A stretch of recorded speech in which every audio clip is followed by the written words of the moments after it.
ہماری ماسی جو دائمی مریض ہے تو وہ روزہ نہیں رکھ سکتی، اس صورت میں کیا کریں؟ غریب ہونے کی وجہ سے فدیہ نہیں دے سکتی، آپ ان کی طرف سے دے دیں. آپ کی ماسی ہے نا، خدمت آپ کی کرتی ہیں، آپ ان کی خدمت کریں.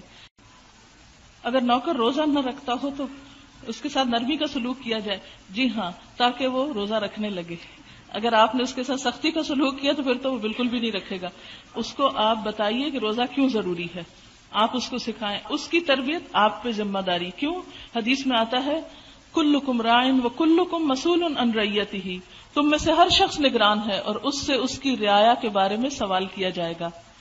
عورت اپنے گھر کی نگران ہے، ہاں، اس سے اس کی رعایا کے بارے میں پوچھا جائے گا. نوکر جو ہے وہ گھر میں ہی شامل ہے نا، بچوں جیسے ہی ہوتے ہیں، تو ان کے بارے میں بھی آپ سے پوچھ ہوگی، ان کو بھی دین سیکھنے سکھانے کے لیے کوئی موقع